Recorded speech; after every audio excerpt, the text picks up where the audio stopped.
Alguma coisa mexeu com você enquanto a Viviane falava, Eduardo? Não, é porque nós estávamos falando de ética e cidadania e eu estava lembrando do sofrimento que o povo japonês tem passado nos últimos dias.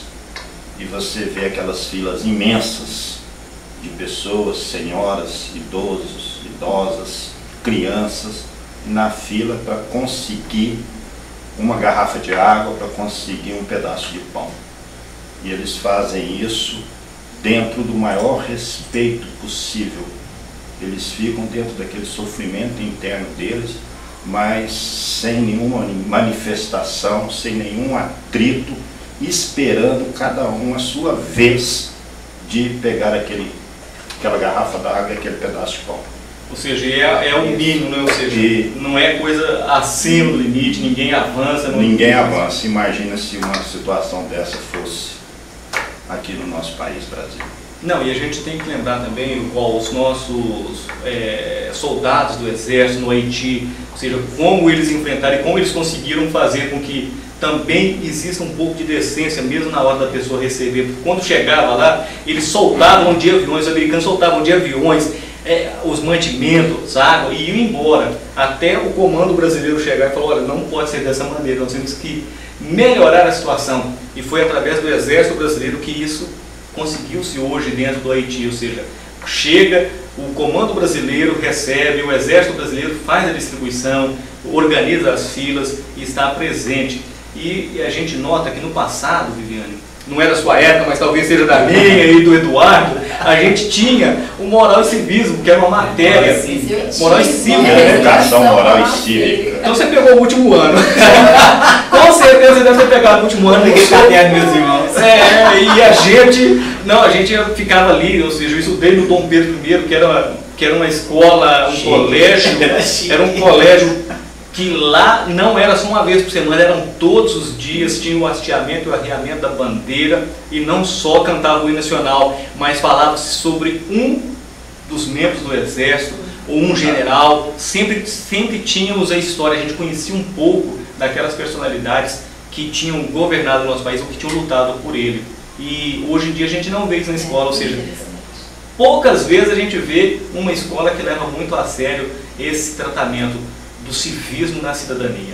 Eu vou só fazer um parêntese. Em qualquer casa americana você vê a bandeira dos Estados Unidos. Perdão quem não gosta, mas nós temos que fazer uma seleção. Nos filmes, né? Nos filmes. Não, mas é verdade, né? Isso acontece realmente no país, em todas as casas. Então, eles têm os defeitos deles e tudo mais, mas vamos aqui, dentro do contexto, falar sobre isso. A importância que tem aquilo, né?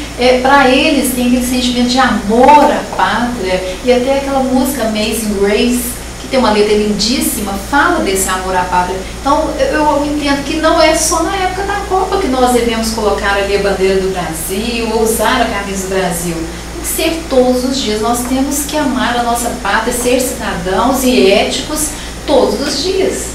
Mas aí vem um fato, né, Viviane? Ou seja, o Mendes está aqui com a bandeirinha do Brasil, na DESG tem o Brasil, e a gente fica assim, muitas pessoas devem falar, não, mas por que você está usando aí a bandeira do Brasil? O que é isso? Para que isso? Você usa uma camiseta do Brasil fora de uma época de Copa, você é criticado.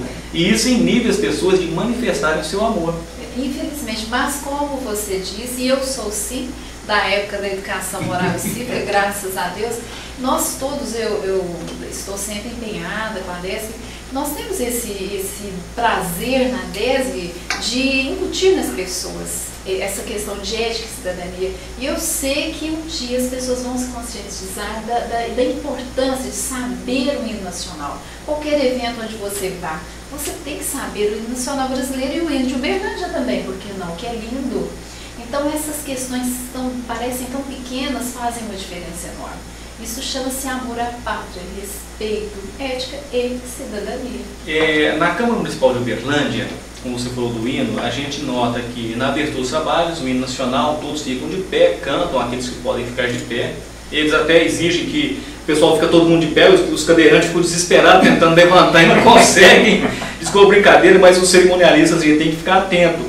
Só tocar o hino nacional, todo mundo já sabe que, por lei, a gente tem que ficar em respeito, em pé, em respeito. Aqueles que podem, né, Mendes? Agora, quem não pode, não vai se sacrificar. Mas a gente vê, quando encerra a sessão, eles falam assim, vamos ouvir agora o hino de Uberlândia. E o povo vira uma bagunça dentro da Câmara Municipal, ninguém se entende, e é como se não existisse. Aí, esses dias na Câmara, sabe, os vereadores estão tão acostumados a essa balbúrdia quando se toca o hino de Uberlândia, ao final da solenidade, é a realidade.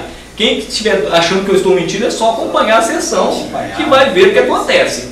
Que os vereadores falaram, vamos ouvir agora o hino de Uberlândia.